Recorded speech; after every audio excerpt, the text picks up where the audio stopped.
A voice woke the planet. It did not come from any one station. It came at once through radios, through public screens, through the little battery radios that children carried to school. It ran along the wires and through the street speakers in the market.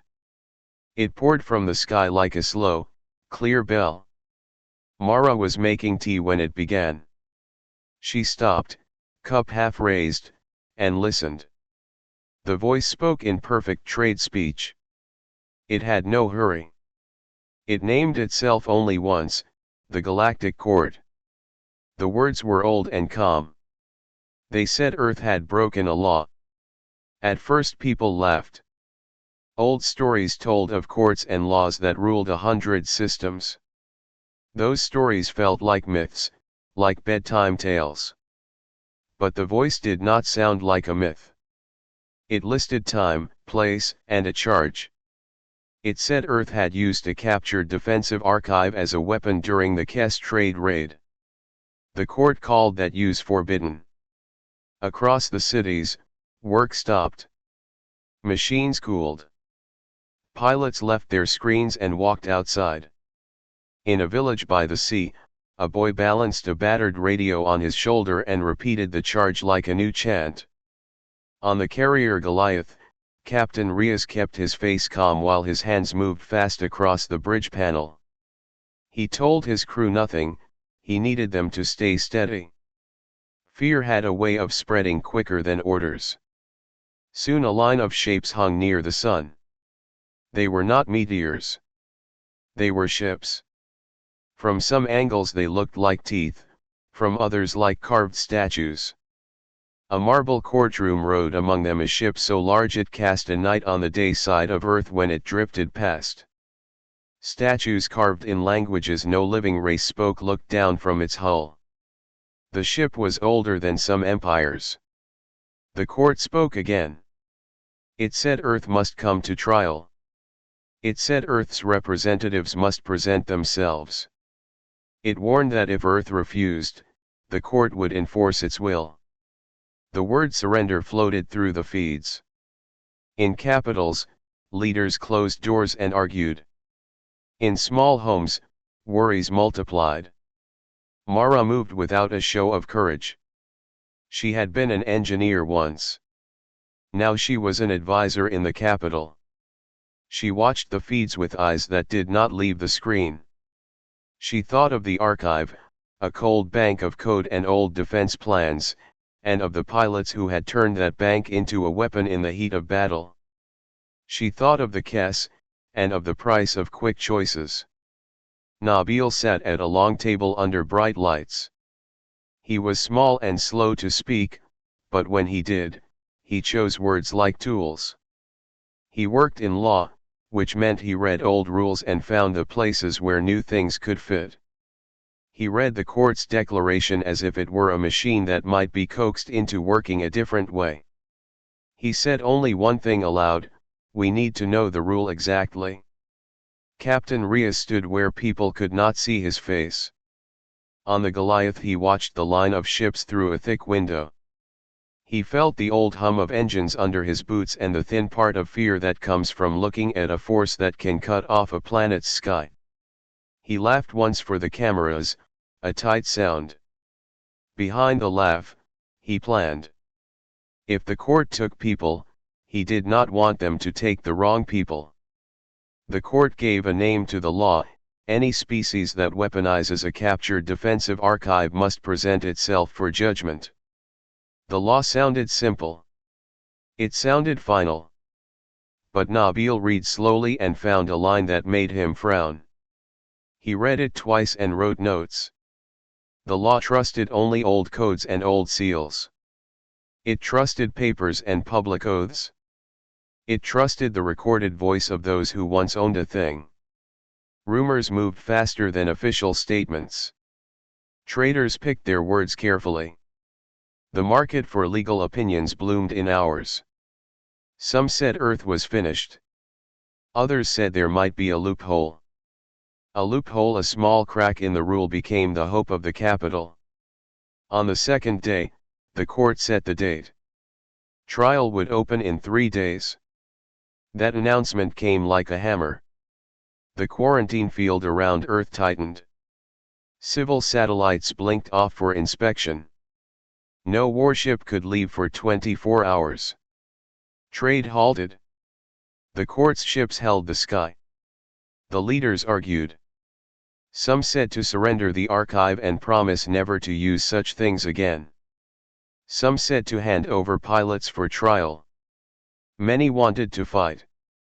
The debate split families and cabinets. In a quiet corner of the archive tower, Mara touched a shelf of old paper and scanner plates. She had worked in these stacks when she was young. Dust still met the light in the same way. She found a cracked page in a box that smelled of smoke and old oil. The print was faded. The page was not from the court itself. It was older, written before the law the court used. Its words were simple and fierce: ownership stands where the original seal speaks and where a living voice confirms. Mara's heart jumped. She called Nabil. His fingers trembled as he read the line she read. Nabil said it aloud in a small voice. If that is true, ownership can change, he said. If ownership can change, the rule the court uses might not apply the way they think. Outside, the Goliath turned its bow to the ring of ships like a lone sentinel. The moon's craters threw gray under the patrol lights. Cameras showed people watching the feeds, holding breaths they did not know how to set down. In thousands of rooms, faces lit by screens were pale with a single question: would the court come to enforce its law, or would Earth find a way to speak back? Mara kept the cracked page folded in her palm. It fit easily. It made her think of small things that change big games. She did not sleep that night. All over Earth, people watched. The court's marble ship floated like a judge. The world waited for the first words of its defense. The summons had crossed the sun. Now Earth would answer. The court's hall was colder than any room on Earth. Lights moved like slow thoughts. Judges sat in a ring that felt larger than a city. Their faces were many kinds. Some had thin mouths. Some had rims of glass eyes. A choir of translators hummed in the background. Holograms rose from the floor and showed a clear picture: human pilots, chess fighters, a defensive archive used as an attack tool. The footage was steady and true. The prosecution spoke without heat. It pointed. It did not need to shout. On Earth, people watched the feed with clenched hands. Mothers pulled blankets around children. In a market, a vendor turned off his stall radio as if it would stop the images. The footage showed names, timestamps, and coordinates. It showed orders sent in panic. It showed decisions made in fear. The court screens cut between blinkers of data and the faces of human commanders. Nabil watched the footage too. He did not flinch. His mind moved like a reader over old text. He saw a line of code on the archive footage. It was tiny. It showed a mark of origin. The mark looked like a flower with 3 leaves. Nabil had seen that mark before in a registry file he once read for fun. He whispered its name and the translator hummed, because the name meant an old owner. Captain Riaz felt cold along his spine. He stood on the Goliath, beneath lights and maps, and watched the same legal theater. He had led men into storms and survived. This felt different. This felt like being in a box whose lid the galaxy could close. He sent a quiet team to check an off-world registry. They left in a shuttle that hummed low and thin. Riaz told himself to be ready for the worst and to make boarding parties ready if the court tried to seize people. Meanwhile, aboard the court's ship, a reporter named Hara moved among the motionless judges. Hara had eyes that missed little. She wrote down gestures and small smiles that the cameras did not catch. She had found something else, a side ledger that recorded who profited from seized properties. That list had names, numbers, and favors. It suggested that some voices in the court had interests beyond law. She tucked the ledger into her coat like a secret. On Earth, the quarantine made the problem worse. Trade ships sat idling in ports. Farmers could not sell grain. People argued on open feeds. Some wanted to show humility. Others wanted to curry favor with the court. Nabil argued for a different thing, a careful reading. He walked into rooms full of advisors and spoke plainly. He pointed to the mark on the footage. If that mark means what I think, he said, then ownership is not purely ours. Someone else has a right to speak. Mara moved through the archive tower like someone running the old veins of the city. She had friends in the library and in the back rooms where dust still slept. She knew that old things sometimes saved newer ones. She worked with Riaz's team to open sealed crates. They used small tools and patience. The court's eyes watched them. Sensors on the courtroom ship checked every transmission. But paper and small seals could hide in plain sight. On the third day, Mara found a small box under a false floor. The box was simple and heavy. It smelled of salt and old grease. Inside lay a rusted metal seal shaped like the mark Nabil had seen. The seal had been chewed by time. It fit in the palm. It had a tiny groove that a scanner could read. Mara thought of the pilots who had used the archive. She thought of the orders screamed in the press of battle. She thought too of rules that had names and teeth. She carried the seal to the capital's scanner room. Nabil waited. The scanner was old but true. It hummed when the seal touched its plate. Outside, feeds showed the court's judges in silent study. Hara's hidden ledger moved the balance of power in a way no one yet admitted. The prosecution's evidence was strong. The footage made one thing clear: human hands had turned defense into offense. The court's law looked like a closed door. Yet the seal was a key. Nabil fed the scanner the old code they had from the registry file. The screen displayed lines of characters no living person used for pleasure. Machines read it differently than eyes. The scanner sent out a small pulse and the seal's groove lit like a faint constellation. On the courtroom ship, a judge said quietly, "Show the scan." The human team sent it across the quarantine field under careful encryption. The feed came up in a small corner of the court's view. Judges leaned as if to smell the data. Their translators clicked. When the seal's pattern matched the footage's mark, the courtroom air seemed to change. A murmur moved like wind. Judges tapped their arms and checked references that were older than many stars. Some voices in the ring shifted to avoid being recorded. The prosecution's calm slid. The ledger Hara hid meant that not everyone in the court wanted the ruling to be final. Some judges had reasons to seize, others to resist. Nabil spoke then. He was quiet but certain. He explained how the mark proved original ownership and how old law required a living voice to verify a transfer. He did not plead. He did not beg. He set out the rule like a tool and asked the court to use it. The judges listened, but not all seemed pleased. A judge leaned forward. Its voice was like glass and rain. "Where is the living voice?" it asked. "Which species will stand and claim this item as theirs?" Mara's hands shook. She wanted to shout that no one lived to claim it. She wanted to say the Tyrell were gone. But Nabil had pulled a string of registry data that ended in a note: an heir might exist, hidden and unregistered. The note had a coordinate and a name.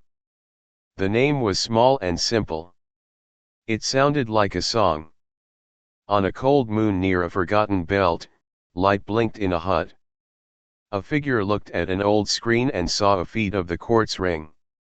She ran fingers over a faded banner and felt something old and sharp. She had been alone a long time.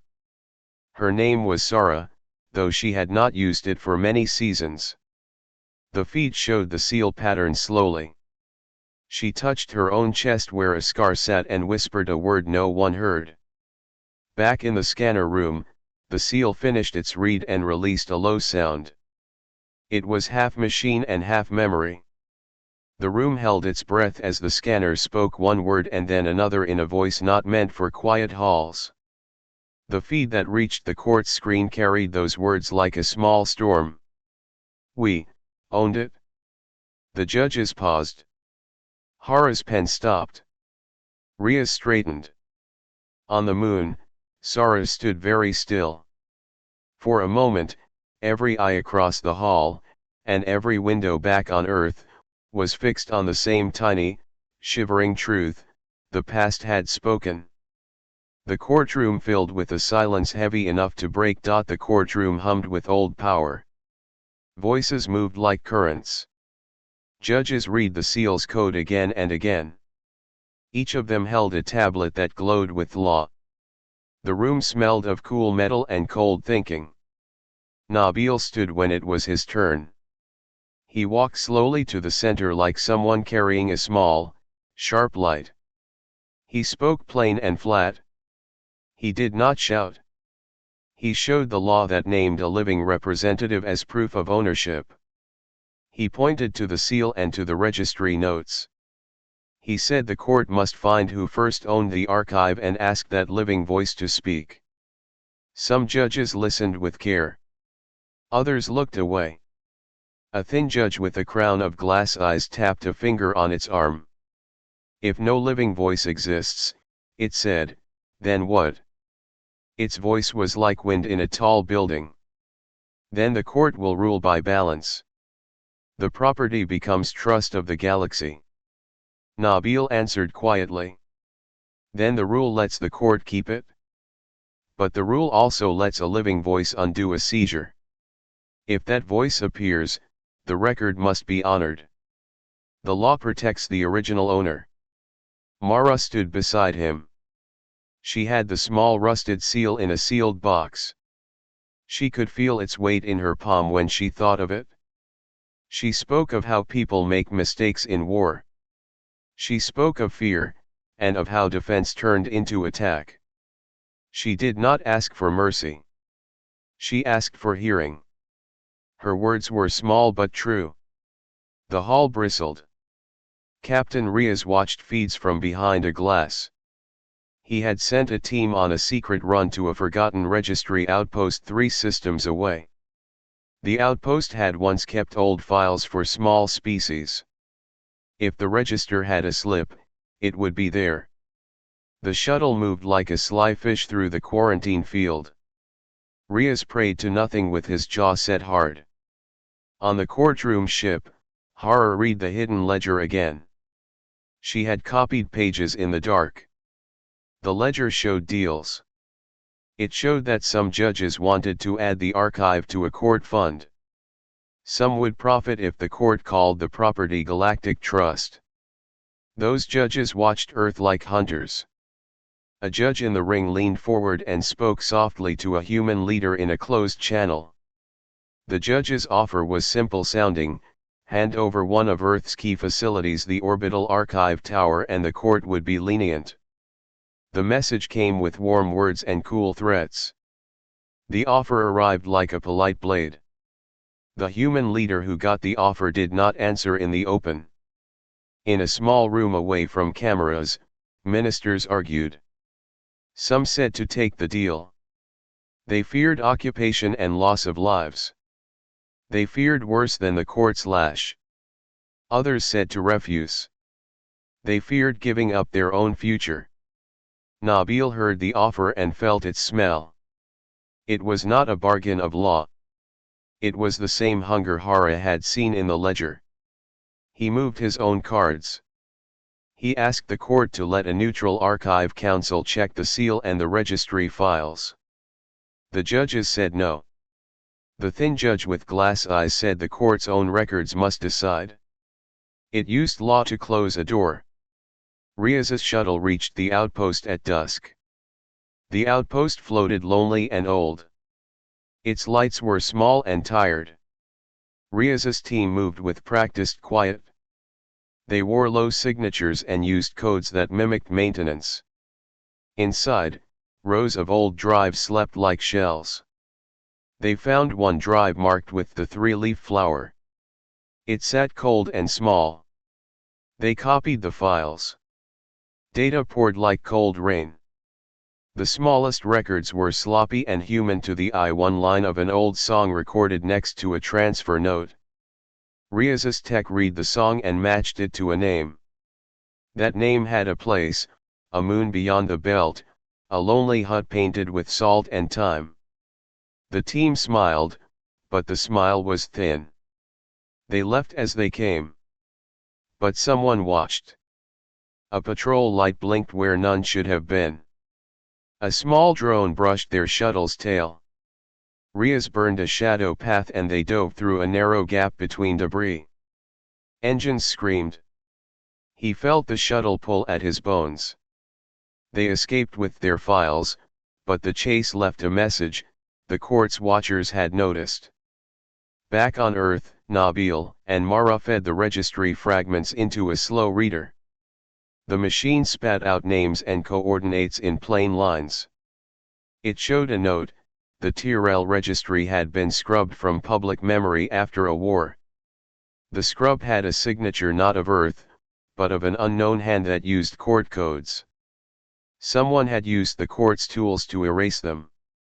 Hara's ledger and the registry fragments crossed paths in the capital.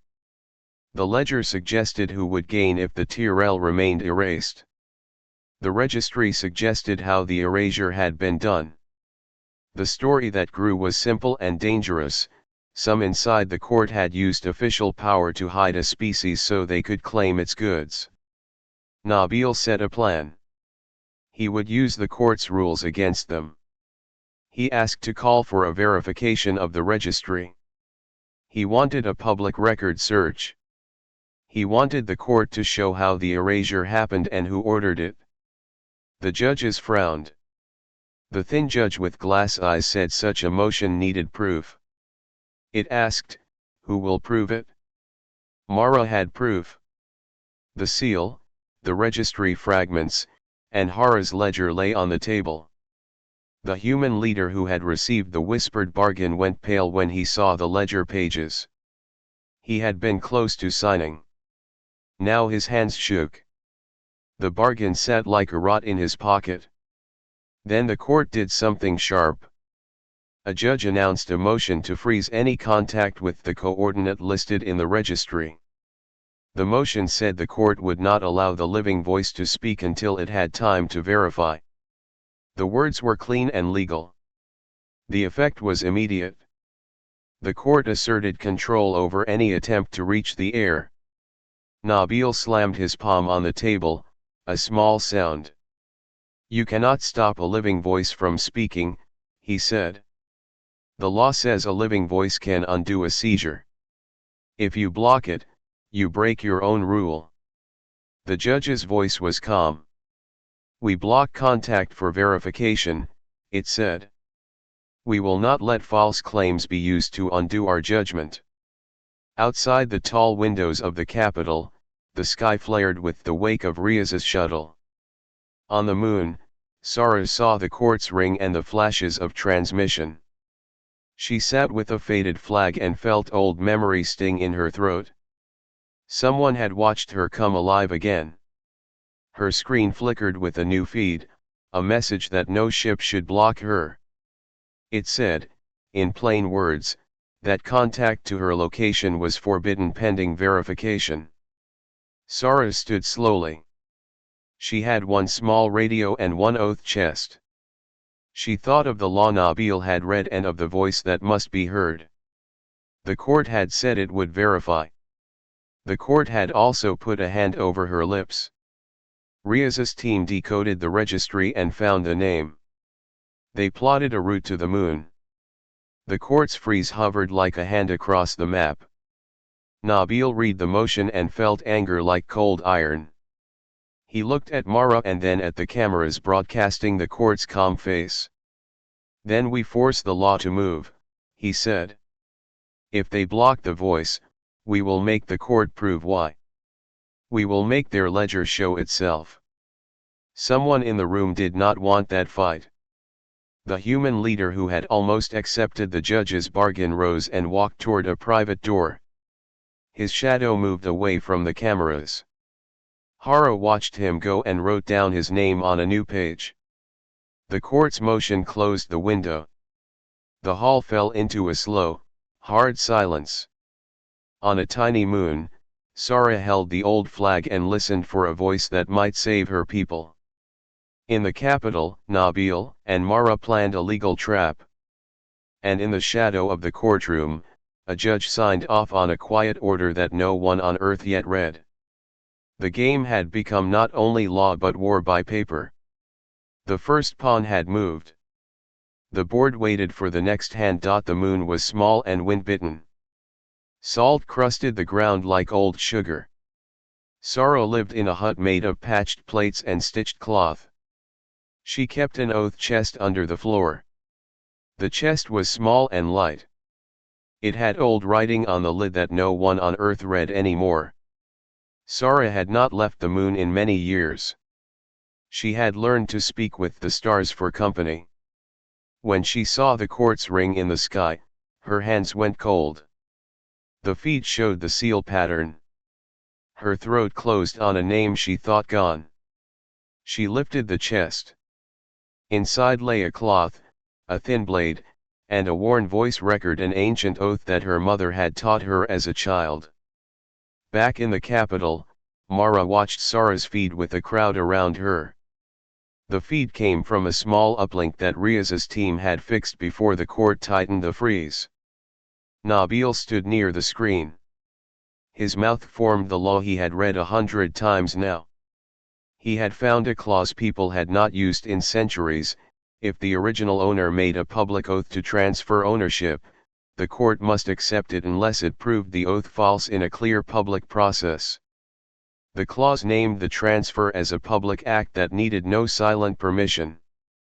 That's the key, Nabil said. If Sara makes the oath and we record it under open commerce channels, the law calls it final unless the court proves fraud in public. The plan was simple and dangerous. Sara must speak the old words. The words must be carried live to the court and to the public.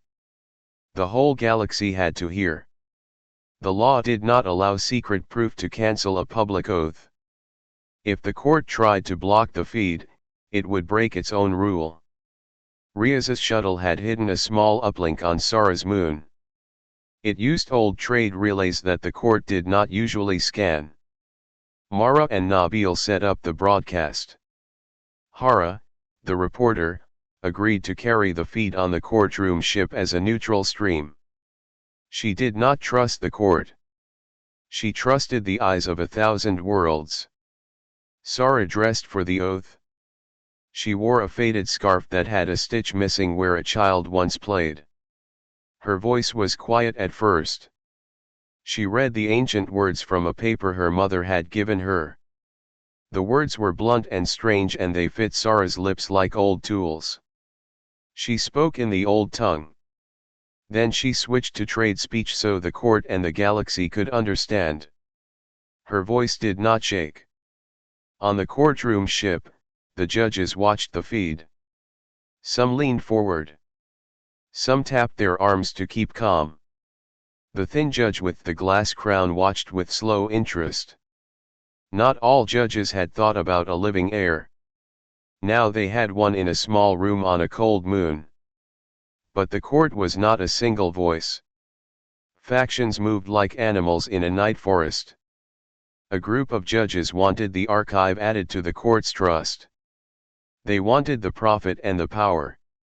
They argued in private channels. One of them, a judge with a voice like cut stone, called for a restraining motion. It was legal and fast, and it used the court's own rules about verified evidence.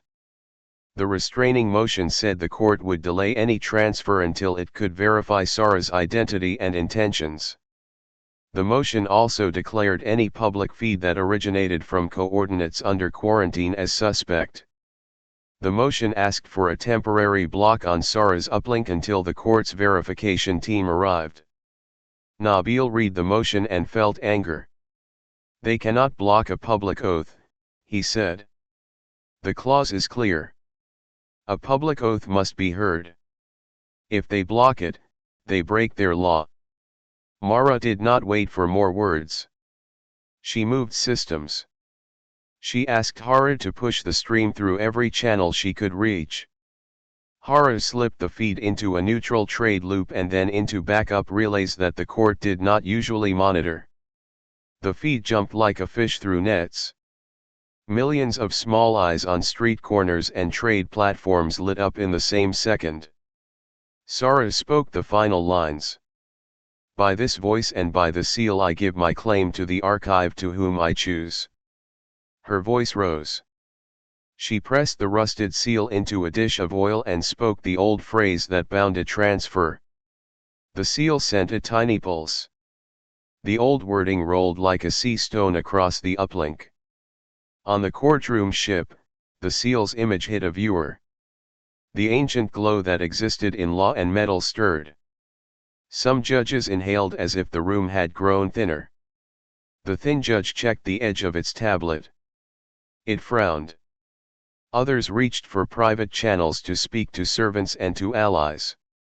Then the court used power it had kept in shadow. A message flashed across the feeds: all transmissions from Sarah's coordinates were now under legal hold pending verification. The court ordered a strike team to intercept any vessel leaving the moon. It issued a seal of suspicion that could freeze the uplink remotely. The uplink stuttered. Sarah did not stop speaking. Her voice kept going while the feed hiccuped. People on Earth leaned closer to screens. The trade platforms carried pieces of the oath in bursts. Hara fought to keep the stream alive inside the court's hall. She stood and said simply, "Let this be heard. Let law work as written." The strike team pushed through quarantine with a thin, fast cutter ship. Riaz watched from the Goliath and felt his stomach drop. He could not move openly. The quarantine held him back by force. He sent a shadow runner, a small ship with a single pilot named Jex, to try to draw the court's eyes. Jex's job was to be loud enough to force a reaction but light enough to avoid capture. As Jex burned toward the ring, a black interceptor slammed out of a hangar on the courtroom ship. It cut a path for the court's team. The two small ships met in a narrow dance near the moon. The sky lit with small bursts of engine glow and the sharp noise of thrusters. Back in the hut, Sarah felt the moment the uplink broke. The screen went dark and then returned like a fish taking a breath. Her hand trembled. She had spoken the oath. She had placed the seal. The law had been tested with a small voice on a small moon. The courtroom hall filled with a new noise shouting in private channels, orders barked aloud, and a judge's gavel that had not sounded in public for generations. The judge's gavel did not yet fall. Instead, a motion was read, an emergency arrest order for any person attempting to interfere with the court's verification. Nabil stood and looked at Mara. He felt the weight of a strategy locked in the mind of a creature made for words. "If they arrest her while the oath is live," he said, "they will break their law. If they wait, they may prove her false. We forced them into a choice." Outside, Jex and the interceptor lit up the moon's dark edge. Sarah's voice echoed in half the galaxy and then in pieces. The seal in the capital sealed box hummed faintly like a remembered heart. The court moved its pieces. The humans moved theirs. The small moon held a single woman who had spoken an old word. The question hung in the air and bit like cold: would the court prove the oath false, or would it break the law to stop a tiny voice? The next move would not be words only. It would be ships, laws, and a choice that might change the court forever. The day of judgment came slow and bright. Feeds from every port, every square, every lonely hut stitched together into one pulse. The courtroom ship hung like a pale moon above the Capitol. Inside, judges filed into the ring. The crowd in the hall felt like sea and silence at once. Nabil stood with the seal on the table before him. He felt its cold and old weight. He did not look like a man making a speech that would change the galaxy. He looked like a man who had read a book until the words were sharp. He spoke plainly. He did not beg. He asked the court to follow the law it had written and to accept Sarah's public oath as final unless clear public proof contradicted it. Across the hall, some judges closed their eyes. Others tapped furious messages into private channels. The thin judge with glass eyes spoke, and its voice held years. It said the law was clear, but it warned of precedent. A vote must be taken. The atmosphere tightened like a drum. Outside the ring, Hara watched with the reporter's face. Her ledger pages were folded in a small tube at her side. She had already leaked parts to neutral feeds. The ledger told of backroom promises and of judges who had used their power to seize goods and share the profit. The ledger alone would not win a vote. But it had changed the heat in the hall. No judge could now claim only pure law guided their hand. The vote began. Lights above the ring flashed red, then blue, then steady green. Each judge's decision came like a pebble dropped into still water. At first the tally was split. The thin judge's side spoke of maintaining trust in the court. The other side said law must be law. The scale tipped like a slow breath. Then a voice in the ring surprised everyone. An older judge, one who had once been a registrar, leaned forward. Its voice carried the smell of old ink. It said, "I remember a time when the registry kept its oath to the small and the forgotten. If a living voice speaks in open law, we are bound to hear it." Its vote swung the balance. The court ruled. The words were slow and heavy. They declared Sarah's public oath valid. Ownership had returned to the Tyrell line by the spoken transfer. The Kess archive was no longer Earth's. The hall pulsed with sound. Some cheered. Some stormed outward. Cameras caught the faces of millions. But the court would not yield power without teeth. It announced a new precedent: the court would require public verification steps for any transfer to stop fraud.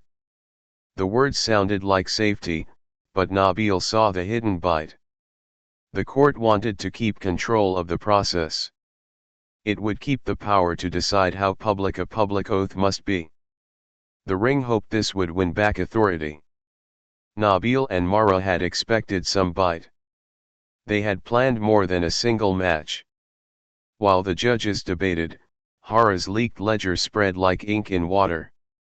Hidden pages named judges who had profited from erased registries.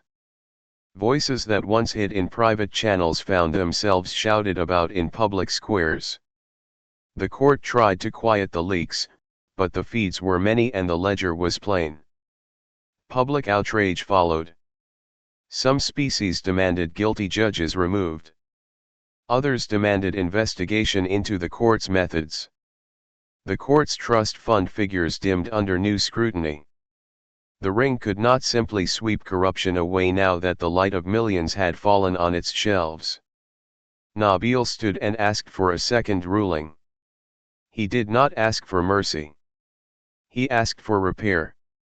He asked that the court restore the Tyrell registry, that it publicly record how the erasure had happened, and that it issue apologies where law had been misused. The motion was brave. It forced the court to show its hand. The thin judge ground its teeth in private. The older registrar judge softened and nodded. The court agreed, partly to save face. It ordered an independent review and promised to make public the records of the erasure and the names of those who had ordered it. Some judges resigned quietly. Others were escorted from the ring. The court claimed it would fix itself. Many species watched and waited for that promise to become action. On the small moon, Sorrow listened to the ruling on a single crackling receiver. She had not expected so much or so little. Her chest shook. She had given the oath to end a long silence. Now the registry would be restored. Her people's name would return to the lists. She did not feel victory or revenge. She felt only a long, slow relief like rain at the end of drought. Earth did not celebrate like a conqueror. It did not dance in parade. People watched feeds and argued and sighed. Markets that traded in old relic rights lurched and then rebalanced. Some worlds cried betrayal, others cried hope. The law had been tested in public. The court had lost some armor and gained a marked precedent. In a private room, Mara, Nabil, and Captain Riaz met with Sara. They were tired and raw and thin with a strange kind of victory. Mara held the old line of paper with the cracked page where the rule had lived. Nabil closed his eyes and breathed as if a long night had ended. Riaz kept his hand on the table. He had not fired a shot in the trial. He had used the fleet like a quiet shadow. He smiled once, small and quick. Nabil said softly, "We did more than return a seal. We made the court answer in public. Laws are not only for those who write them. They must stand in sight." Mara added, "We taught them a lesson. Not with guns, but with the way we use their rules." Sara stood and touched the seal one last time. She looked out at the pale sky and then at Earth's blue dot. She raised her voice in a small song the registry used to hold. The song was not for victory. It was for remembering. Outside the capital, on a dock under an indifferent sun, a small human freighter readied to leave. Captain Riaz watched the hull and then the crew. He stepped aboard. The ship had no flags of triumph. It had a patchwork of repairs and an old name scraped into its side. He set course for the deep lanes where the galaxy was quiet and wide. As the freighter blew its engines and climbed, people on thousands of worlds watched the feeds and took note. The court would change, the markets would shift, the lost would have a voice again. But the small, clever people of Earth had done something the galaxy would not forget. They had taken the court's own law and used it like a mirror. The mirror showed them a nervous, fragile court. Captain Riaz's freighter cut into a black road between slow stars. He smiled, not because he had beaten the court, but because he had seen what his people could do with words and the right light. He said under his breath, "To no one and to everyone, they will remember us."